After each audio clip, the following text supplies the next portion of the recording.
Everyone, welcome back to my channel. मैं doctor Sanju. आज discussion करने वाले हैं किडनी सिस्ट के बारे में, जिसे कहते हैं रीनल सिस्ट।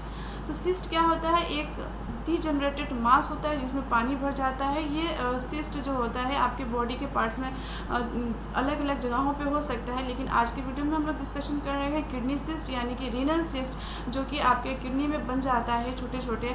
ये एक भी हो सकता है या दो भी हो सकते हैं या बहुत सारे हो सकते हैं। तो इसके अकॉर्डिंग टू जो है इसके डिवीज़न बहुत सारे इसके टाइप्स होते हैं। तो इसका स्पेशली 3 टाइप्स होता है।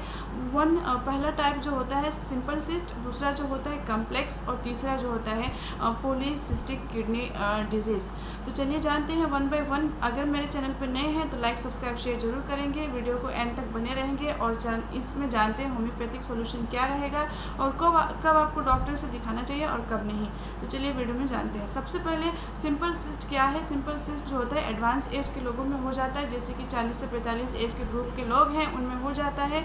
और इसका कोई कारण पता नहीं चलता है, बट इन्फेक्शन हो सकता है और इसके कुछ सिम्टम्स भी नहीं आते, लक्षण भी नहीं आते हैं। कभी कभी एक्सीडेंटली आप जाते हैं अपने पेट का अल्ट्रासोनोग्राफी कराने, तो वो रिपोर्ट में आ जाता है, बट इसका कोई आपको डिस्टर्बेंस नहीं रहता है। तो एडवांस एज के लोगों में अगर ये हो जाता है तो सिंपल सिस्ट कहते हैं।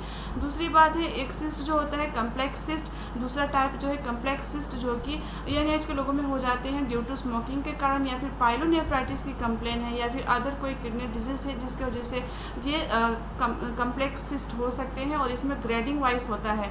तो ग्रेडिंग वाइज यूएसजी कराएंगे तो भी पता चलेगा, लेकिन सिटी स्कैन करवाएंगे तो ग्रेड वाइज उसमें बताता है कि आपको कम्प्लेक्स सिस्ट है। और ये जो सिस्ट होते हैं यंग एज के लोगों में होते हैं और कुछ सिम्टम्स प्रोड्यूस करेंगे, बहुत ज़्यादा सिम्टम्स प्रोड्यूस नहीं करेंगे, लेकिन इसमें ग्रेड वाइज सिम्टम्स बढ़ते जाते हैं अगर इसका ग्रेड वाइज देखें तो इसके में भी लक्षण बहुत सारे आने लगते हैं और इसके कॉम्प्लिकेशन भी आगे हो सकते हैं। आगे इसका बहुत सारे सिस्ट बनने का चांसेस रहता है कॉम्प्लिकेशन में।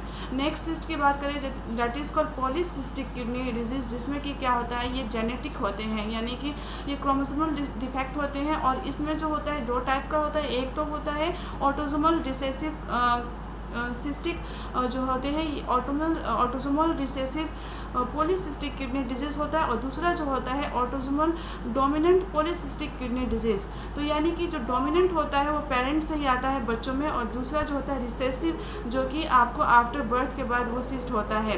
तो ये सिस्ट जो होता है जेनेटिक होता है, यानी कि क्रोमोसोमल। इसमें सिम्टम्स एनी टाइम रहेगा, मतलब पर्सन को लक्षण हमेशा रहेंगे, जैसे कि अगर किडनी रीजन की एरिया में दर्द होगा, बैक में फ्लैंक पेन होगा और बैक पेन रहेगा, और इसमें रेफर्ड पेन भी होगा। साथ ही साथ पेन जो है रेफर्ड करेगा और आपको अनकंफर्टेबल महसूस होगा, आपके बैक में दर्द रहेगा और फ्लैंक एरिया में दर्द रहेगा। तो ये जो है इसमें सिम्टम्स और लक्षण मिलते हैं। तो 3 टाइप का हो गया। पहला सिंपल, दूसरा जो होता है कम्प्लेक्स।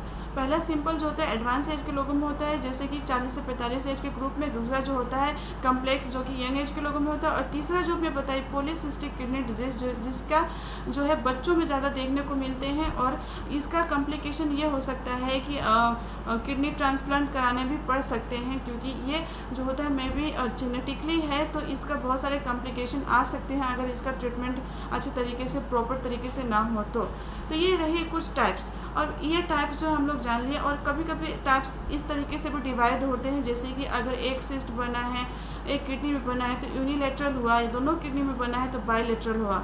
ठीक है, तो ये चलिए हम लोग जान लिए टाइप्स और इसके कारण और इसके लक्षण। तो ज़्यादातर लक्षण पॉलीसिस्टिक किडनी डिजीज़ में बहुत ज़्यादा लक्षण मिलेंगे। फ्लैंक पेन होंगे, जैसे किडनी में प्रॉब्लम होता है तो आपके आसपास कमर में दर्द होंगे, फ्लैंक पेन होगा।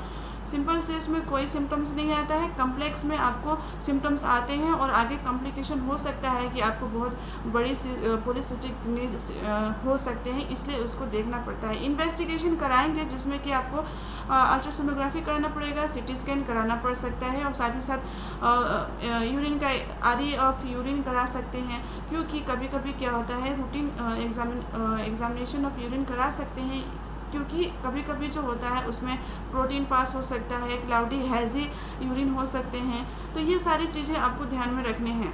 इसके होम्योपैथिक सोल्यूशन और परहेज आपको खुद करने पड़ेंगे। कंजर्वेटिव ट्रीटमेंट में आपको जो है एक्सेस जो है वाटर इंटेक करेंगे, यानी एडुकेट वाटर इंटेक करेंगे, पानी ज़्यादा से ज़्यादा पिएंगे, न्यूट्रिशियस डाइट लेंगे। और साथ ही साथ अगर सिंपल सिस्ट है तो लगभग 6 महीने में एक बार ज़रूर, सिंपल सिस्ट वैसे डिस्टर्बेंस नहीं करता है, लेकिन 6 महीने में एक बार इन्वेस्टिगेशन जरूर करना चाहिए, देखना चाहिए कहीं वो सिस्ट बढ़ तो नहीं रहा है। अदर देन दैट पॉली जो सिस्टिक किडनी डिजीज़ है उसका तो बहुत ही ट्रीटमेंट जो है सीरियसली ट्रीटमेंट कराना चाहिए बहुत ही अच्छे तरीके से, क्योंकि उसमें क्या होता है कॉम्प्लिकेशन हो सकते हैं, किडनी ट्रांसप्लांट करने की ज़रूरत भी पड़ सकती है। तो इस तरीके से हम लोग जाने आज के वीडियो में ये इसके टाइप्स और इसके कुछ कंजर्वेटिव ट्रीटमेंट। नेक्स्ट इसमें होम्योपैथिक सॉल्यूशन जानते हैं। जो सबसे नंबर 1 मेडिसिन आता है वो है Apis mellifica.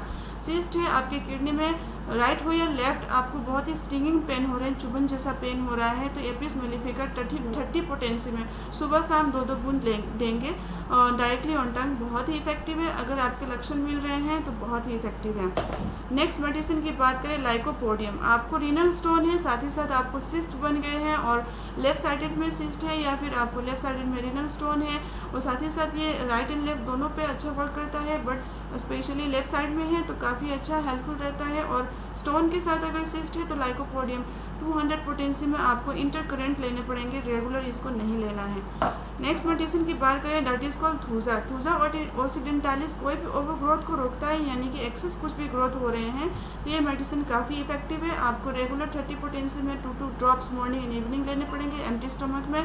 So that's all about thuja, over growth को कंट्रोल करता है। नेक्स्ट मेडिसिन की बात करें दैट इज को लेगेज रहता है या फिर लेफ्ट में है तो बहुत ही इफेक्टिव है। लेगेजिस 200 पोटेंसी में सिस्ट बने हैं, महिला के कंप्लेन में ज़्यादातर लेगेजिस काफ़ी हेल्पफुल रहता है, उसको कब्जियत की समस्या होते हैं, और साथ ही साथ महिला को अगर सिस्ट बने हैं किडनी रीजन में तो काफ़ी हेल्पफुल रहता है। तो आई होप ये मेडिसिन एंड आई होप ये वीडियो आपको हेल्पफुल लगा होगा तो लाइक सब्सक्राइब एंड शेयर जरूर करेंगे। वीडियो पसंद आया है तो लाइक शेयर जरूर करेंगे। कोई भी मेडिकेशन अपने डॉक्टर से कंसल्ट करने के बाद ही लेंगे। So that's all for today, take care, bye bye. Please like subscribe and share.